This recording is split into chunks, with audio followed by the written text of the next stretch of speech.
E aí pessoal, tudo bem? Sejam bem-vindos. Estou aqui para iniciar uma nova série de vídeos aqui no canal Videira Verdadeira. Nós falaremos sobre os ensinamentos do presidente Thomas S. Monson. Que grande homem foi o presidente Monson. Então, para a próxima aula, eu convido vocês a assistir a vida e o ministério do presidente Monson. Vou colocar um vídeo sobre a vida dele que está disponível no site da igreja. É um resumo biográfico.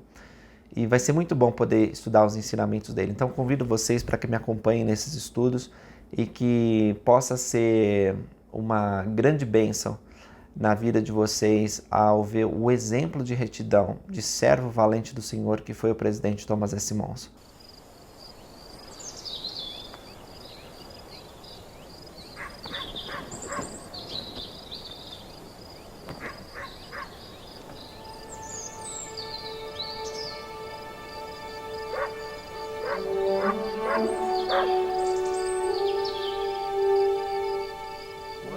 Quando ele fazia amizade com alguém, era para sempre. Ele nunca esqueceu os amigos de infância ou os seus familiares. Em nossa vizinhança, costumávamos brincar na rua. Ele era bem atlético quando jovem, jogava basquete, tinha muita iniciativa. Não era preciso dizer-lhe o que fazer. Dedicava-se ao máximo. Quando decidia fazer algo, Ao preparar a minha mamadeira, ele colocava o leite no fogão, numa panela velha, e ficava pondo o dedo dentro para ver se já estava morno. Ele orava muito. Isto era algo que chamava a nossa atenção. Orava pelo alimento, orava pelas coisas que aconteciam. E eu ouvi muitas vezes tirar o chapéu e fazer uma oração quando estava pescando no rio. quando o presidente Monson foi bispo, ele foi um dos bispos mais jovens da igreja. Aos 22 anos, ele ganhou uma gravura do Salvador, pintada por Heinrich Hoffmann. E ele a levava consigo para toda parte. Até hoje, ela ainda está em seu escritório. Ele ama o mestre e segue o caminho dele. Ele segue o caminho do mestre. Uma de suas escrituras favoritas o descreve muito bem. Ele está sempre a serviço do Senhor.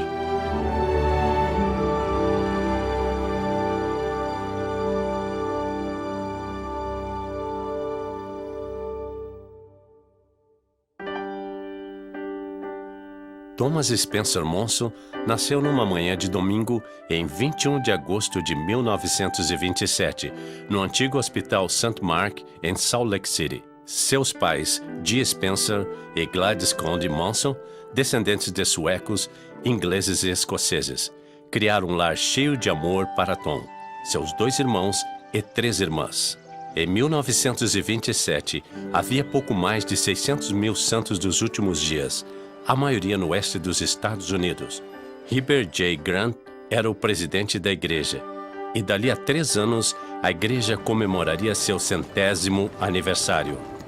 Tom cresceu na região oeste de Salt Lake City, em uma família muito unida, entre avós, tias e tios. Seu avô, Thomas Sharp Conde, comprou um terreno em uma esquina bem no centro de Salt Lake City, construiu ali sua própria casa e deu uma casa para cada uma de suas 4 filhas e genros. Tom era sempre bem-vindo e ficava totalmente à vontade na casa deles, não precisando bater na porta para entrar. Meu pai foi criado em um ambiente ideal.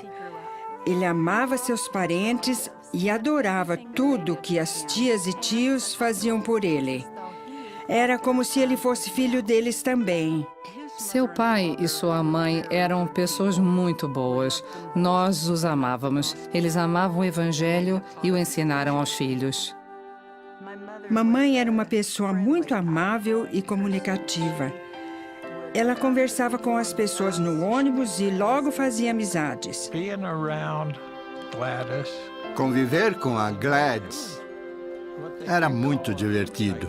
As pessoas perguntavam, Gladys, como você criou seu filho para que se tornasse um apóstolo? E ela, bem-humorada, respondia, não foi fácil, mas eu perseverei. Meu pai era muito trabalhador. Trabalhava 12 horas por dia, 6 dias por semana. era um provedor. Ele economizava uma parte do dinheiro para pagar nossos estudos.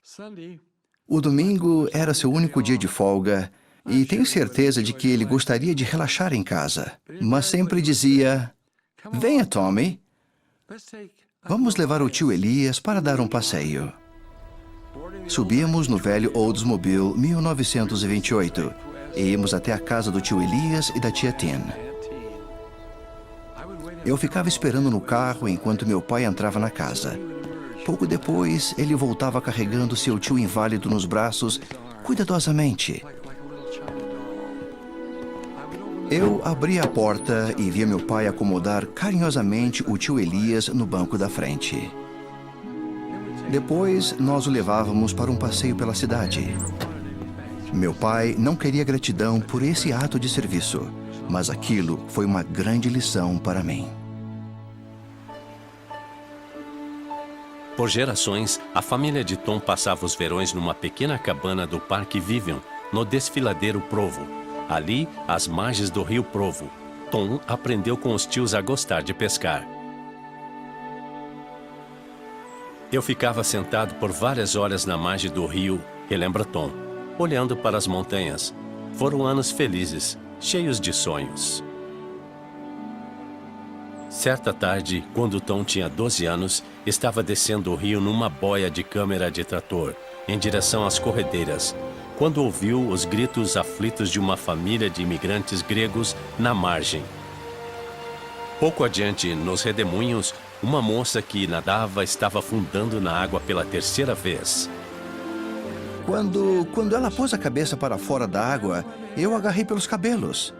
Acho que tinha uns 14 anos e eu a puxei para cima da boia. Enquanto ela chorava e cuspia água, remei com o outro braço e levei-a para longe do redemoinho até a margem do rio.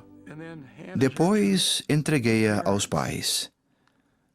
Eles a abraçaram, entre lágrimas e beijos, e depois vieram e me abraçaram e me beijaram.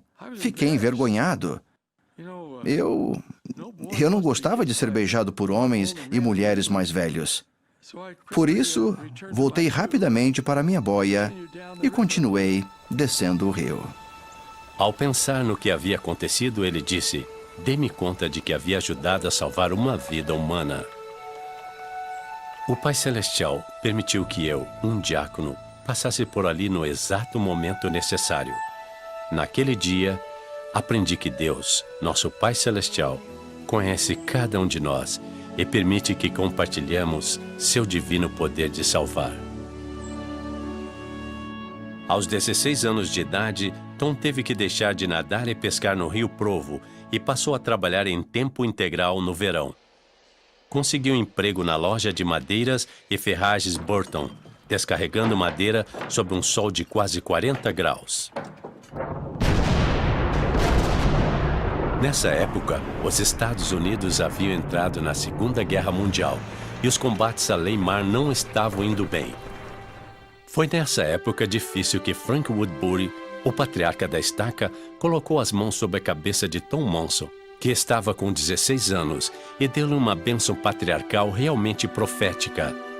Tu serás de fato um líder entre teus companheiros, disse o patriarca. Busca o Senhor com humildade para guiar-te e orientar-te nos elevados e sagrados chamados que receberás. Em 1944, Tom matriculou-se na Universidade de Utah. Pouco depois, num baile universitário, Tom viu pela primeira vez a jovem que se tornaria sua esposa. Tom estava dançando com uma moça do curso médio a conhecida canção Kentucky, quando passaram por Francis Johnson, que dançava com outro rapaz. Eu a vi de relance, disse Tom, mas ele não a viu de novo naquela noite. Um mês depois, quando esperava o bonde em uma esquina no centro da cidade, ele viu Francis ao lado de outra moça. Elas estavam com um colega de Tom chamado Paul Wilkinson. Tom aproximou-se de Paul e disse: Olá, velho amigo, como vai? Funcionou. Ao nos despedirmos, relembra Tom, Procurei na lista de estudantes e sublinhei o nome de Frances Beverly Johnson. Naquela noite, Tom ligou para ela e marcou seu primeiro encontro. Minha mãe estava pensando, será esse o homem com quem quero me casar? E foi tocante quando ela me contou que a mãe dela lhe disse, veja como Tom cuida do avô dele. Porque meu pai realmente amava o avô dele. Ele o barbeava e aprontava suas roupas. Todo homem que cuida do avô como Tom cuida do dele será um marido maravilhoso. E esse foi um grande ponto a favor do meu pai. O primeiro encontro de Tom e Frances foi num baile no ginásio da estaca Pioneer. Outros encontros se seguiram. Mas no verão de 1945, Tom se deu conta de que precisaria alistar-se nas Forças Armadas. Em 6 de outubro de 1945, Tom partiu de Salt Lake City para um treinamento básico em San Diego, como membro da Reserva Naval da Marinha dos Estados Unidos. Entre os que foram se despedir estava John Burt, membro do bispado, que deu a Tom um exemplar do Manual do Missionário. Não estou indo para a missão, disse Tom. Leve-o com você, disse o irmão Burt. Pode ser útil. Em San Diego, Tom teve o primeiro contato com a vida militar. A base naval parecia estender-se por quilômetros, relembrou Tom. O treinamento visava tornar-nos fortes, mas também humildes. E deu certo. Certa noite, antes de voltar para casa em licença de Natal, Tom e seus colegas marinheiros estavam quase dormindo em seus biliches. De repente, um homem do beliche ao lado, Leland Merrill, também de Utah, disse: "Estou passando mal. Nunca me senti tão mal assim." Tom sugeriu que ele fosse à enfermaria e consultasse um médico. Merrill disse que ele teria que ficar sob observação e não poderia voltar para casa no Natal. Os gemidos aumentaram. Por fim, Merrill disse: "Monson, você não é elder?" Eram 2 horas da madrugada. Tom tinha sido ordenado elder antes de alistar-se na marinha. Merrill disse: "Poderia dar-me uma bênção?" Eu pensei comigo, nunca dei uma bênção de saúde. Nunca recebi uma bênção. Não sei se já vi alguém receber uma bênção. Então me lembrei que tinha algo na sacola que podia me ajudar. Esvaziei o conteúdo da sacola no convés e peguei aquele manual do missionário. Fui até o cubículo em que a luz estava acesa e li como se fazia para abençoar os enfermos. Voltei ao alojamento e dei-lhe uma bênção. Quando eu disse amém, ele estava dormindo tranquilo. Na manhã seguinte, quando nos reunimos para marchar até os ônibus que nos levariam para casa, Leland Merrill disse: "Monson, fico feliz por você ter o sacerdócio." E eu disse: "Eu também." Fiquei muito grato pelo sacerdócio e pelos amigos que cuidavam de mim. E acho que aquilo marcou muito Tom, porque ele não se esqueceu daquela ocasião em todos esses anos, e eu também não. Em 1946, depois que a guerra acabou, Tom voltou para casa. 2 anos depois, ele formou-se com louvor na Universidade de Utah, em administração de empresas. Recusando ofertas de várias empresas internacionais, ele decidiu trabalhar para o jornal Deseret News como gerente adjunto de classificados. Enquanto isso, o namoro de Tom e Frances foi se tornando mais sério. Por fim, Tom foi até a joalheria Davis e escolheu um anel de noivado para surpreender Frances. Escondeu em casa e planejou em detalhes uma noite especial. Na noite que ele decidiu pedi-la em casamento, Tom levou Frances para sua casa. Quando ela entrou, o irmão caçula de Tom, Scott, estragou a surpresa dizendo: "Tom me comprou um anel para você, Frances." Fiquei muito irritado por ele ter estragado a surpresa, relembra Tom. Tom e Frances casaram-se no templo de Salt Lake para esta vida e para a eternidade, em 7 de outubro de 1948, dando início a um dos casamentos realmente exemplares da igreja. Minha mãe é outra parte da história de sucesso de meu pai, porque ela sempre o apoiou em tudo. Desde o primeiro dia de casados, tudo foi maravilhoso. Nem sequer pensávamos em ficar tristes por ele passar o tempo todo fora de casa, trabalhando arduamente. Simplesmente aprendemos a conviver com isso e ainda fazemos isso. A esposa de um membro de bispado ou presidência de estaca tem uma vida um pouco diferente. O marido fica muito tempo longe, em reuniões, e os eventos sociais precisam ser deixados de lado por causa de uma reunião aqui ou uma bênção a ser dada ali. Mas nunca, em todo o nosso casamento, eu a ouvi reclamar. Em tudo o que eu precisei fazer na igreja, ela sempre me apoiou. Na época do casamento, Tom servia como secretário da ala. Certa manhã, ele estava fazendo a ata, calado, enquanto o bispado conversava sobre um insucesso que estavam tendo com os jovens da ala. O jovem secretário então disse: "Perdão, irmãos, posso dizer algo sobre a Mutual e os problemas dos jovens desta ala?" Fez então um ótimo resumo não apenas do que estava errado no programa dos jovens, mas também de como ele poderia ser rapidamente melhorado. Depois, percebendo que podia ter sido presunçoso, disse: "Desculpem, acho que falei demais." E saiu para fazer a chamada no coro de elders. Assim que saiu, os membros do bispado se entreolharam e disseram: "O que estamos esperando?" Chamaram-no imediatamente de volta, desobrigaram-no do cargo de secretário da ala e o chamaram como superintendente da Mutual. Em alguns meses, o programa de jovens daquela ala, com seu jovem e dedicado superintendente, estava atraindo mais pessoas do que a reunião sacramental. O Senhor prepara seus líderes quando são jovens. Um bom exemplo disso foi Thomas S. Monson. Ele era diferente do restante de nós. Acredito que é um líder nato. Ele tinha uma energia que era simplesmente inacreditável e um entusiasmo muito contagiante. Ele tem grande presença quando entra na sala, fazendo todos olharem para ele por ser muito alto. Mas eles realmente o respeitam. Buscam sua orientação em toda ocasião. Não se passou muito tempo até que o superintendente fosse chamado pelo bispo John Burt como seu segundo conselheiro. Quando o bispo Burt foi chamado, pouco depois, para servir na presidência da estaca, Tom achou que o membro da ala que servia no sumo conselho seria o sucessor do bispo. Para minha surpresa, disse Tom, eu recebi o chamado.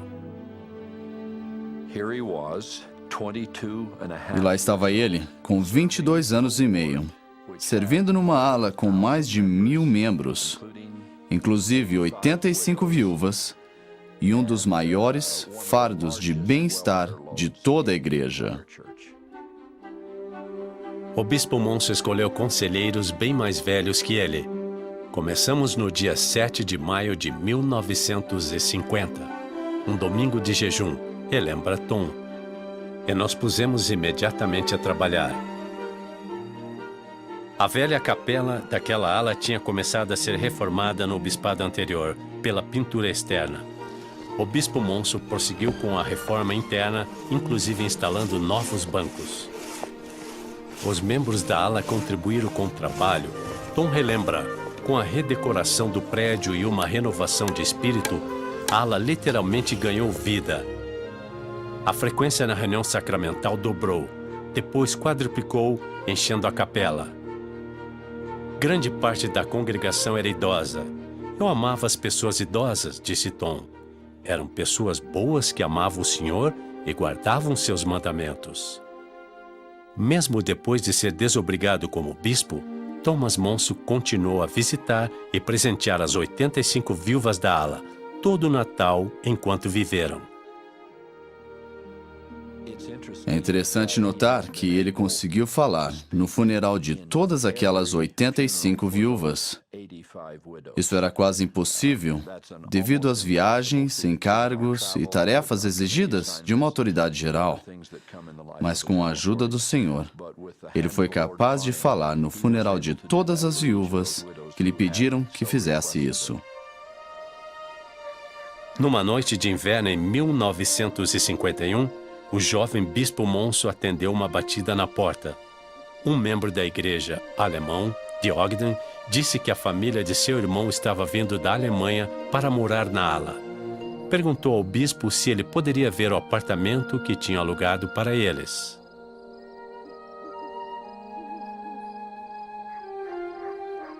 No caminho, o visitante Karl Gertler disse ao Bispo Monso que não via o irmão Hans havia muitos anos. Chegando ao pequeno prédio de apartamentos, subiram uma escada. Não é muito, disse o irmão Gertler, mas é mais do que eles tinham na Alemanha. Quando o bispo viu o apartamento frio e pouco aconchegante, ele relembra: fiquei penalizado. Que triste recepção para uma família que já sofreu tanto. Tom não dormiu bem naquela noite. Na manhã seguinte, na reunião do Comitê de Bem-Estar da ala, um dos conselheiros perguntou: Bispo, há algo de errado? Então, contei ao comitê o que acontecera. Foi como se o Espírito do Senhor nos envolvesse. E eles disseram: o que podemos fazer a respeito, bispo? Errol Early, o líder do grupo dos sumos sacerdotes, disse: sou eletricista e tenho 3 ajudantes. Gostaria de reformar a instalação elétrica do apartamento. Tenho contato com vendedores de geladeiras e fogões, e eles podem dar uma doação, e tenho certeza que serão novos. Outro irmão que era pintor, o irmão Bowden, disse: sou pintor e empreiteiro, e consigo tintas mais barato do que no atacado. Minha equipe e eu vamos pintar a casa. Então, a carinhosa presidente da Sociedade de Socorro disse: as mulheres da Sociedade de Socorro não gostam de prateleiras vazias. Vamos enchê-las. E pusemos-nos a trabalhar naquelas 2 semanas. Na noite em que a família Gertler chegou, eles tinham a aparência de quem havia derramado muitas lágrimas. Enquanto subíamos as escadas, lembro que o irmão Gertler dizia: oh, não é grande coisa, Hans, mas é o melhor que podemos fazer. Então eles abriram a porta.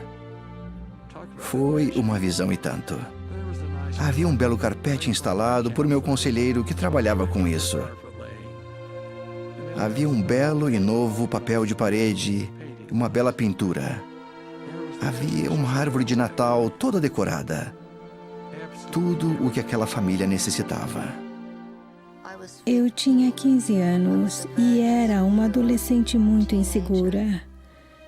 Não tivéramos um lar desde antes da guerra, quando nosso prédio foi bombardeado. Sempre tivemos que dividir espaço com outras famílias. Quando vimos aquele apartamento e soubemos que era nosso, mal pudemos acreditar.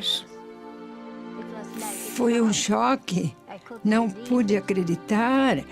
Ele mostrou-me a chave e disse: vocês estão no seu apartamento. Quando saímos dali e fomos para a rua, quase ninguém conseguia falar. Então alguém perguntou: por que será que este vai ser o melhor Natal que já tivemos? Eu disse: lembra-se da última estrofe do hino Pequena Vila de Belém? Ó dom glorioso, divinal, nenhum ruído faz, porém a este mundo vil, amor e esperança traz. O dom é Cristo. Ele entrou no apartamento e na vida de todos os que participaram daquela ocasião. Enquanto amadurecia no cargo, o Bispo Monso aprendeu muitas lições, entre elas a importância de seguir o Espírito e confiar no Senhor. Certa noite, numa reunião de liderança do sacerdócio da estaca, ele teve a nítida impressão de que deveria sair imediatamente da reunião e ir até o Hospital dos Veteranos no centro de Salt Lake City. Antes de sair de casa naquela noite, ele recebera um telefonema informando que um membro idoso de sua ala estava doente e tinha sido hospitalizado. A pessoa havia perguntado se o bispo poderia passar pelo hospital e dar-lhe uma bênção. O atarefado bispo explicou que estava indo para uma reunião, mas que, sem dúvida, passaria no hospital mais tarde. A inspiração ficou mais forte do que nunca. Saia da reunião e vá agora mesmo para o hospital. O bispo Monson olhou para o púlpito. O presidente da estaca estava falando. Ele não via como poderia levantar-se no meio do discurso e abrir caminho no meio de toda uma fileira de homens. Esperou angustiado pelo fim da mensagem do presidente. Então saiu às pressas, sem esperar pelo anúncio da última oração. Correndo pelo saguão do quarto andar do hospital, o jovem bispo viu uma grande movimentação junto ao quarto daquele paciente. Uma enfermeira parou e perguntou: "Você é o bispo Monson?" "Sou", disse ele. "Sinto muito", disse ela. O paciente estava chamando o seu nome pouco antes de morrer. Lutando para conter as lágrimas, o bispo Monson voltou para a rua escura. Prometeu naquele momento que nunca mais deixaria de atender imediatamente a um sussurro do Espírito aonde quer que ele o levasse. Não podemos entender o presidente Thomas S. Monson sem compreender a frequência e constância desse tipo de inspiração espiritual em sua vida e sua absoluta lealdade em segui-la. Quando eu fui chamado como bispo, reconheci que era presidente do quórum de sacerdotes. E eu queria que todos os rapazes fossem ativos.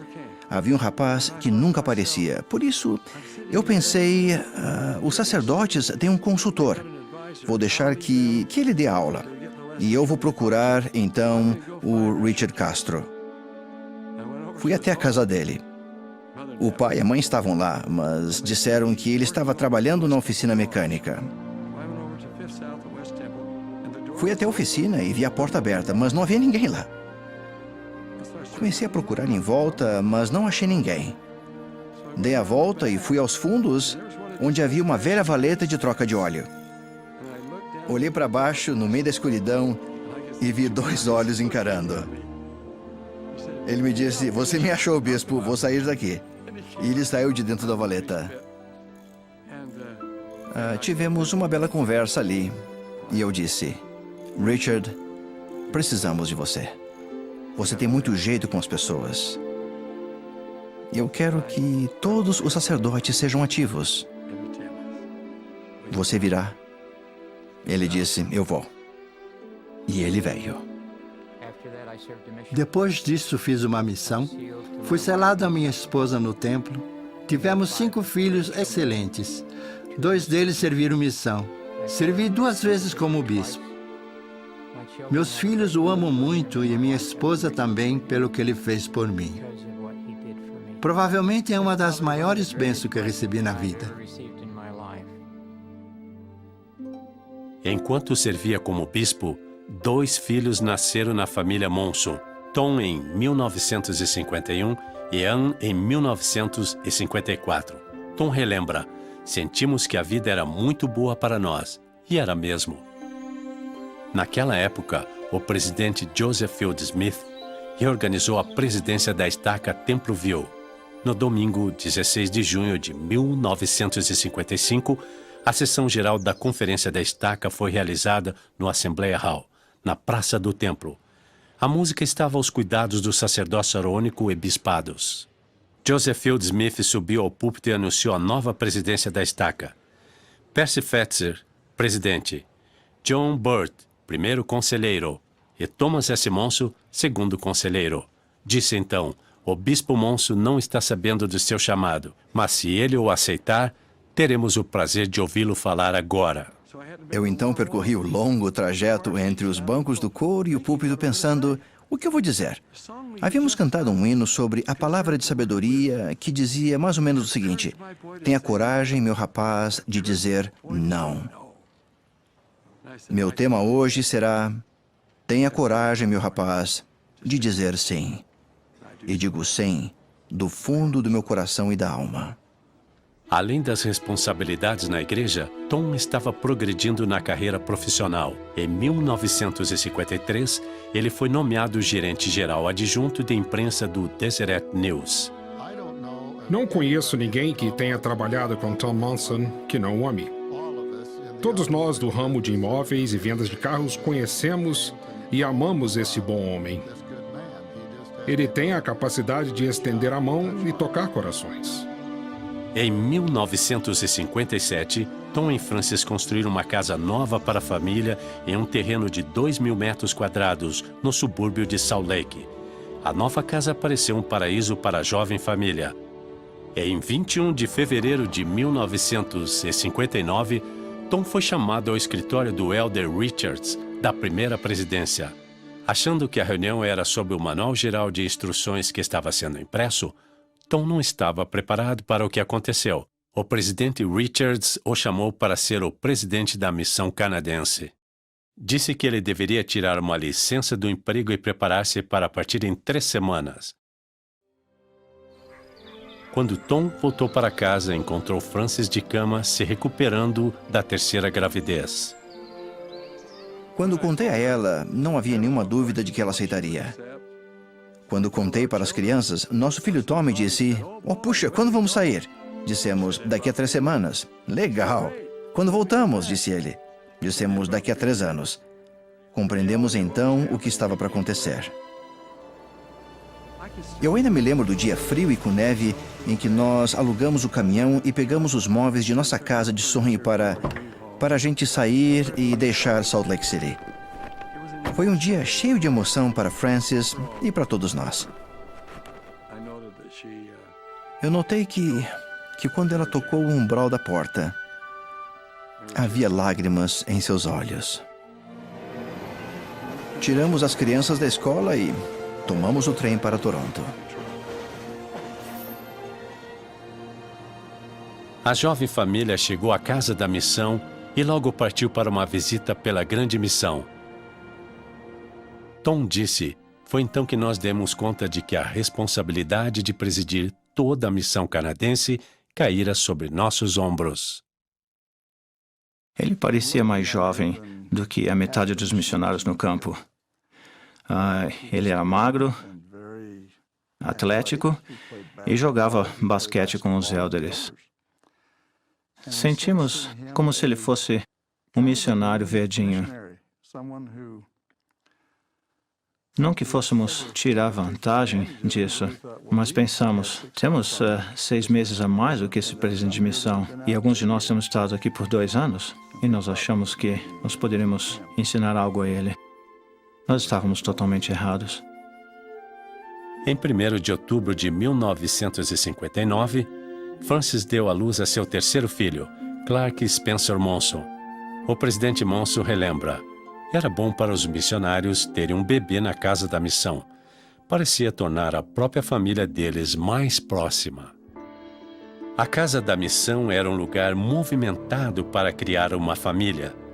Com a chegada e saída de missionários, a família Monson raramente jantava sozinha.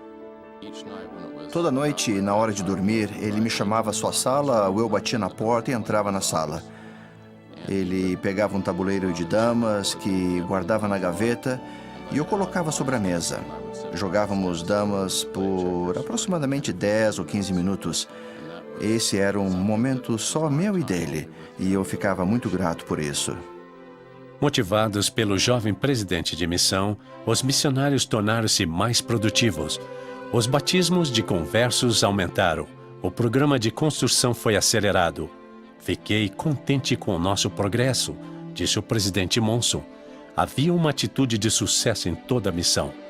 Em agosto de 1960, o elder Mark Peterson, do Coro dos 12, foi a Toronto para organizar a primeira estaca daquela cidade, a de número 300 da igreja. As sessões gerais daquela conferência de estaca especial foram realizadas no Teatro Odeon Carton de Toronto. Todos os 2.249 assentos estavam ocupados. Era a maior porcentagem de membros presentes em uma conferência de estaca de toda a igreja. Lembro-me que havia muito entusiasmo na missão, porque aquela era a primeira estaca organizada no leste do Canadá. Ele anunciou naquele dia quem seriam os novos líderes.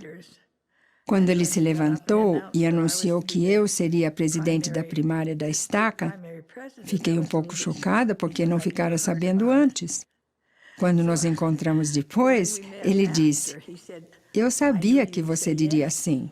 E foi emocionante para nós, como os missionários, estarmos ali e sabermos que éramos finalmente uma estaca da igreja. Depois de 3 anos de trabalho árduo, o presidente Monson recebeu uma carta da primeira presidência desobrigando-o honrosamente. Ao partirmos de Toronto, deixamos um pedaço do coração naquela bela cidade. Guardo ternas recordações. Pouco depois de voltar para Salt Lake City, Tom foi nomeado gerente-geral da Deseret Press, tornando-se responsável pela maior gráfica do oeste dos Estados Unidos. Na quinta-feira, 3 de outubro de 1963, Tom estava trabalhando em seu escritório quando recebeu um telefonema da secretária do presidente David O. McKay. Depois da troca de cumprimentos, o presidente McKay disse: "Irmão Monson, poderia conversar comigo uma hora destas?" Depois da resposta afirmativa, o presidente McKay disse: "Poderia vir ao meu escritório agora?" Deixando tudo de lado, Tom foi de carro até a sede da igreja, sendo conduzido ao escritório do presidente McKay. Ele, então, me fez sentar diante de sua mesa. E, com grande emoção, ele disse: "Irmão Monson, com o falecimento do presidente Moyle, chamei Elder Nathan Eldon Tanner para ser meu segundo conselheiro na primeira presidência. O senhor chamou você para ocupar seu lugar no Conselho dos 12 Apóstolos. Aceita o chamado?" Fiquei atônito, mas por fim assegurei-o de que o faria. E então deu-me as boas-vindas ao grupo de autoridades gerais e disse que seria uma experiência recompensadora, na qual meus talentos e capacidades seriam utilizados ao máximo. Instruiu-me a não contar a ninguém, exceto minha esposa, dizendo que eu seria apoiado na sessão da manhã de sexta-feira da conferência, já no dia seguinte.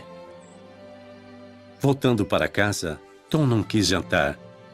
Disse a Frances que tinha umas provas de impressão para entregar e perguntou se ela poderia acompanhá-lo. Foram de carro até o extremo leste de Salt Lake City e estacionaram junto ao monumento. Este é o lugar. Caminharam juntos em volta do monumento, lendo as inscrições e refletindo sobre os pioneiros e seu legado. Ao voltarem para o carro, Frances disse: "O que houve? Você tem algo em mente?" Ele então revelou-lhe a natureza sagrada de seu chamado. "Não dormimos bem naquela noite", disse Tom. Sentiu os pés gelados. Na manhã seguinte, na conferência geral, Tom foi sentar-se junto com os membros do Comitê de Ensino Familiar do Sacerdócio. Estava prestes a sentar-se ao lado de Hugh Smith, quando Hugh disse: "É melhor não se sentar aí." 2 pessoas que se sentaram ao meu lado foram chamadas como autoridade geral. Tom sentou-se ali, mesmo assim. É proposto agora que apoiemos os seguintes membros do Quórum dos 12 Apóstolos: Joseph Fielding Smith, Howard W. Hunter, Gordon B. Hinckley e Thomas S. Monson. Hugh Smith, atônito, sussurrou: "Caiu um raio no mesmo lugar pela 3ª vez." Dedicarei minha vida e tudo o que tenho. Vou me esforçar ao máximo para ser o que desejam que eu seja. Sou grato pelas palavras de Jesus Cristo, nosso Salvador, quando Ele disse: "Eis que estou à porta e bato. Se alguém ouvir a minha voz e abrir a porta, entrarei em sua casa. Oro sinceramente, irmãos e irmãs, que minha vida seja digna dessa promessa de nosso Salvador. Em nome de Jesus Cristo. Amém. Na semana seguinte, em uma reunião especial da primeira presidência do Conselho dos 12, no Templo de Salt Lake, Thomas S. Monson foi ordenado apóstolo e designado como membro do Conselho dos 12. O Elder Monson disse: "Foi um dos dias mais emocionantes da minha vida." Grandes responsabilidades vieram quase imediatamente. Ele foi nomeado presidente do Comitê de Correlação de Adultos, consultor das organizações dos rapazes e moças, presidente do Comitê de Liderança da Igreja e supervisor de área do trabalho missionário no oeste dos Estados Unidos. Em 1965, as atribuições foram trocadas e o Elder Monson ficou encarregado de supervisionar as missões do sul do Pacífico, incluindo a Austrália, Nova Zelândia e as ilhas da Polinésia. Durante sua primeira visita a Samoa, ele esteve na pequena vila de Saunuiatu e falou na escola da igreja para um grande grupo de criancinhas. Quando o último hino foi anunciado, o Elder Monson sentiu-se subitamente inspirado a cumprimentar pessoalmente cada uma das 247 crianças. Consultando o relógio, viu que tinha pouco tempo e desistiu de fazê-lo. Então, pouco antes da última oração, sentiu novamente a forte inspiração de apertar a mão de cada criança. Ao comunicar sua intenção, tanto o professor quanto as crianças ficaram extremamente felizes. O professor então contou o motivo da alegria. Disse que quando soubera que um membro dos 12 iria visitá-los, disse às crianças que se cada uma delas orasse sinceramente e exercesse muita fé, o apóstolo teria a inspiração de cumprimentar pessoalmente cada criança com um aperto de mão. Não podemos conter as lágrimas, disse o Elder Monson, quando cada uma daquelas preciosas crianças passava e sussurrava um carinhoso "Talô falava". As pessoas da Oceania têm muita fé. Em certa ocasião, acompanhei o presidente Brown a uma visita a Samoa. Fomos recebidos pelos membros locais que disseram que uma terrível seca assolava o local. Os membros disseram que estavam jejuando e pediram que o presidente Brown e eu os acompanhássemos numa súplica ao Pai Celestial para que as chuvas caíssem. E nós o fizemos. Durante a reunião geral da escola da igreja, ouvimos um trovão e logo começou a chover tanto que mal conseguimos ouvir por causa do barulho da chuva no telhado de zinco que caía sobre o prédio. O presidente Brown virou-se para mim sorrindo e disse: "Agora que ligamos a chuva, como fazemos para desligá-la?" Depois da reunião, fomos para o pequeno aeroporto e ouvimos um piloto da Nova Zelândia que acabara de pousar dizer a um funcionário da companhia aérea: "Não entendo. Nenhuma nuvem no céu a não ser em cima da escola Mormon em Mapusanga." O presidente Brown virou-se para mim e disse: "Vai dizer-lhe por quê?" Obedeci contente. Durante seus anos como membro dos 12, o Elder Monson visitava semanalmente as estacas da igreja. As visitas eram sempre determinadas pelo presidente dos 12, que as anunciava ao término de sua reunião semanal no templo. "Eu gostava desse método", disse o Elder Monson, porque sentia que eram determinadas por inspiração. Esse foi o caso em Shreveport, Louisiana, onde ele teve um dos momentos mais sagrados de sua vida. No fim de semana de 24 de agosto de 1974, o Elder Monson iria visitar El Paso, Texas. Vários dias antes, o presidente Ezra Taft Benson chamou o Elder Monson a seu escritório e perguntou se ele se importaria em ser enviado para outro lugar. Ele disse: "Irmão Monson, sinto que você deve visitar aquela estaca em Louisiana." Na noite de sexta-feira, 23 de agosto, o Elder Monson chegou naquela cidade. O dia seguinte estava repleto de reuniões na sede da estaca. No intervalo, o presidente da estaca, Charles Cagle, perguntou hesitante se o Elder Monson teria tempo para abençoar uma menina de 10 anos que estava com câncer.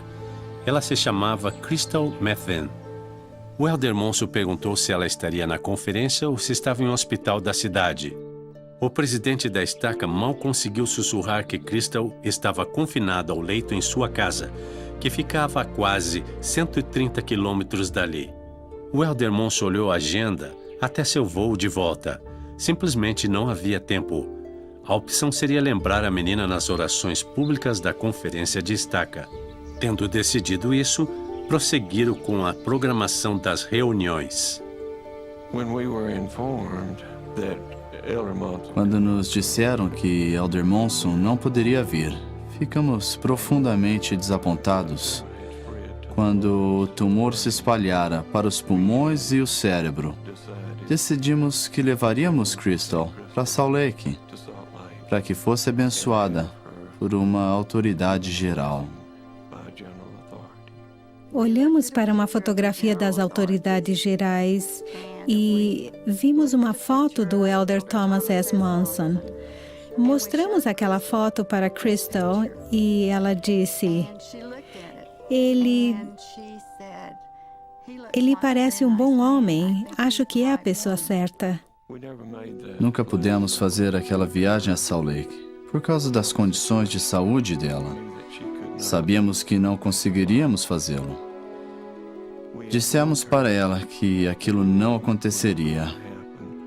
Ela disse: Bem, se não posso ir até o Elder Monson, então ele certamente virá visitar-me.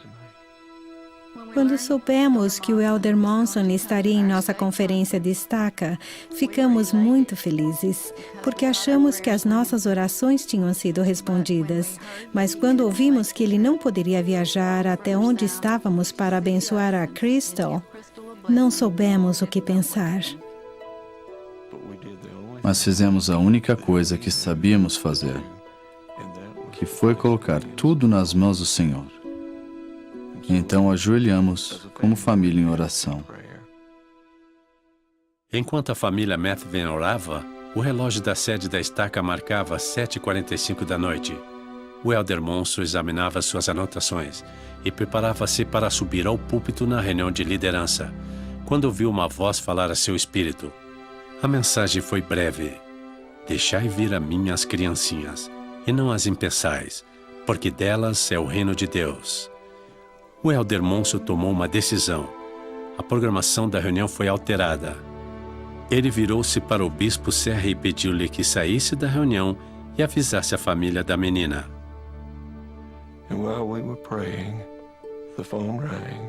Enquanto estávamos orando, o telefone tocou. O bispo Serra, bispo de uma das alas de Shreveport, informou-nos que o Elder Monson estaria em nossa casa na manhã seguinte. E ele nos pediu que jejuássemos com ele.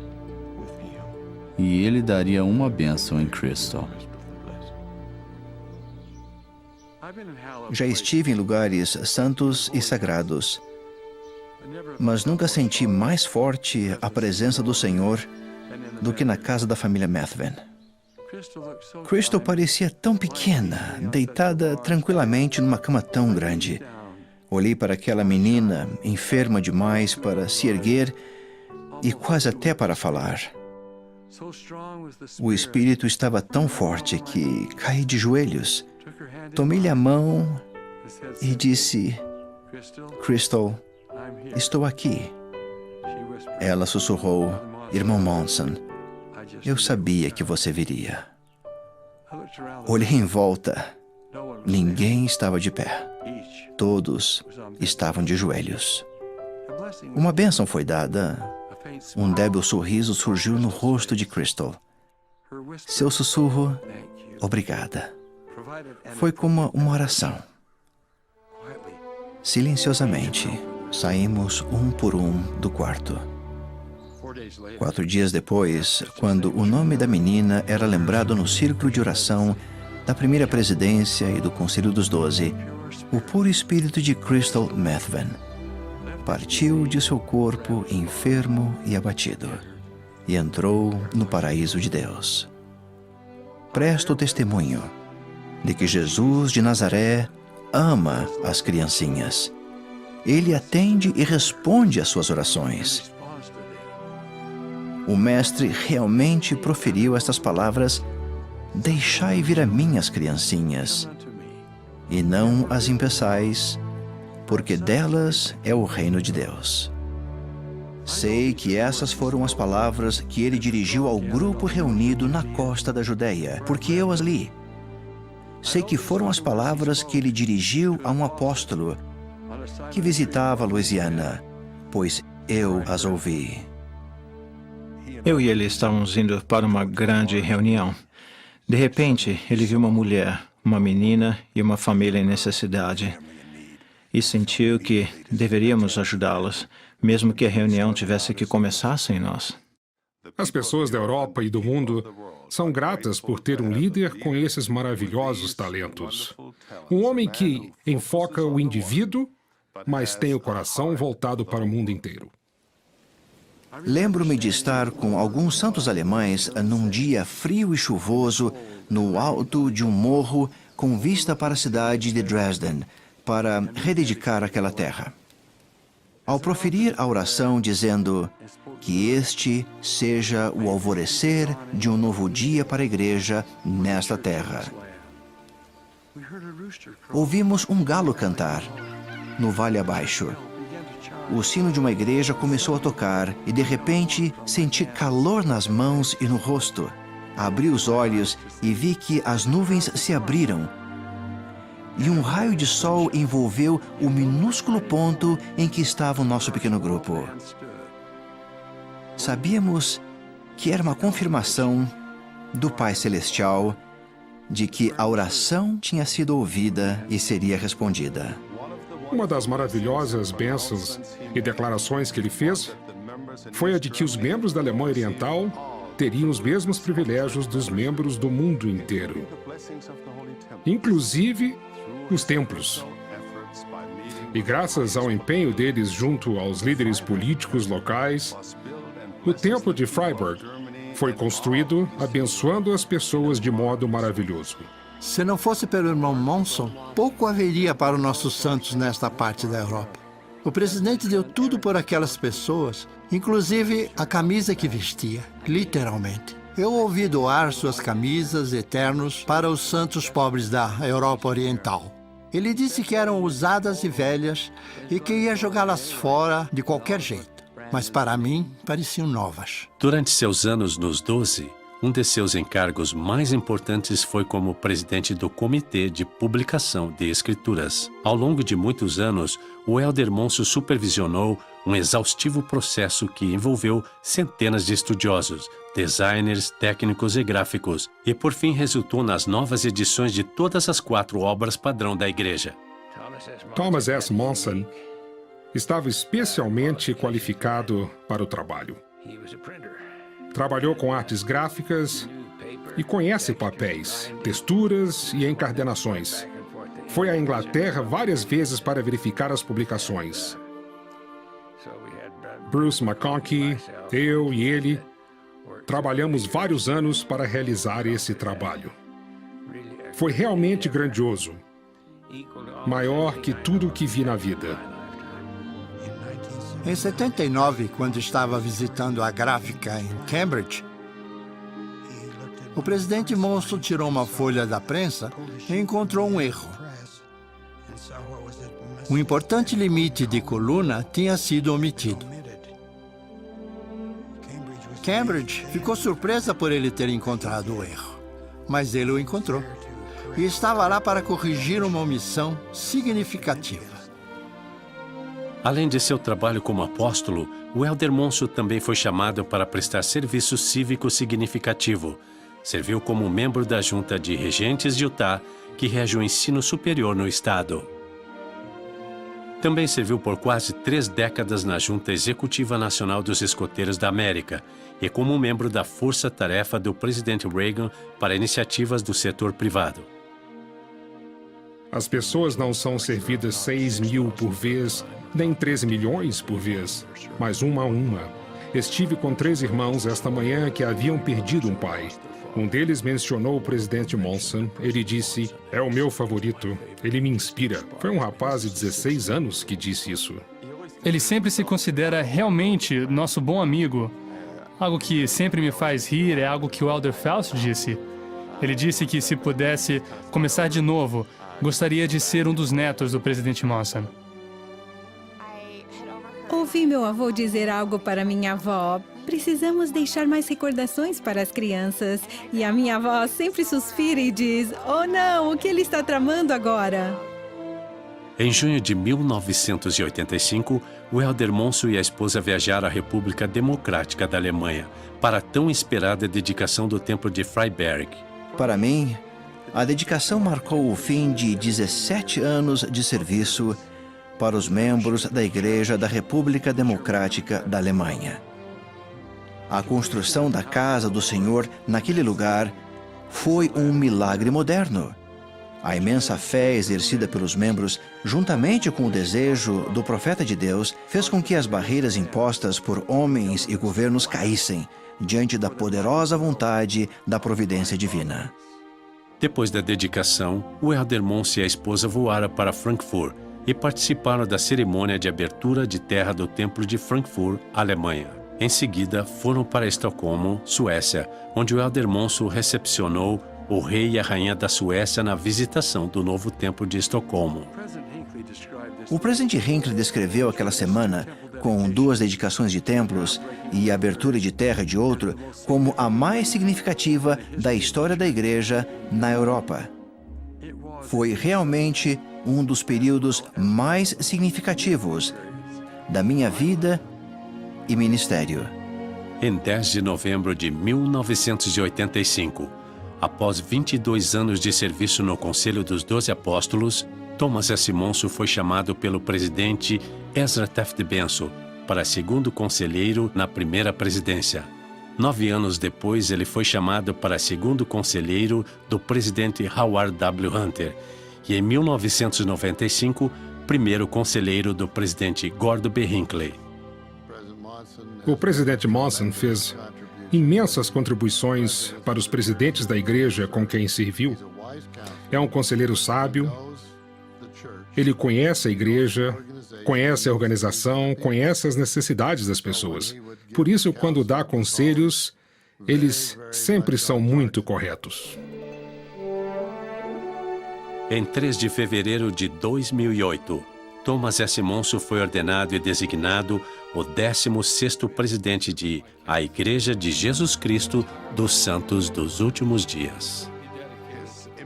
Sua influência pode ser vista agora que o manto do profeta caiu sobre ele de modo ainda mais intenso e maravilhoso. Eu o vi e posso testificar disso. Vi como ele foi transformado de um homem maravilhoso em um profeta de Deus. Ele foi guiado, conduzido, inspirado e refinado. Teve todas aquelas experiências que um profeta tem para prepará-lo para falar em nome do Senhor, para ser presidente dessa igreja e para guiar o destino do reino de Deus na terra. Ele tem tudo o que deveria ter para ser presidente da igreja. Em especial, ele não tem algumas coisas que não deveria ter para ser presidente da igreja. Ele é absolutamente sem dolo, veio de uma família comum, é um homem comum que fez coisas extraordinárias.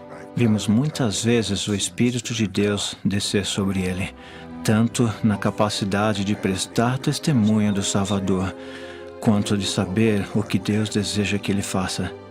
E ele está totalmente comprometido a fazer o que o Senhor o inspirar a fazer. Tenho um testemunho desta grande obra da qual participamos. Não sei quando o adquiri, mas acho que veio passo a passo. De bons pais. Sempre tive um testemunho. A mais agradável experiência da vida é sentir uma inspiração e segui-la. E depois descobrir que ela foi a resposta à oração de alguém ou atendeu à necessidade de alguém. Sempre quero que o Senhor saiba que Quando ele precisar que algo seja feito, Tom Monson o fará por ele. Sou grato por seu exemplo. E a ele a quem servimos. Esta é a Igreja de Jesus Cristo dos Santos dos Últimos Dias. Honro esse nome. Honro essa igreja. A obra é verdadeira. Testifico isso do fundo de minha alma. E digo que Deus nos abençoe a todos. Em nome de Jesus Cristo. Amém.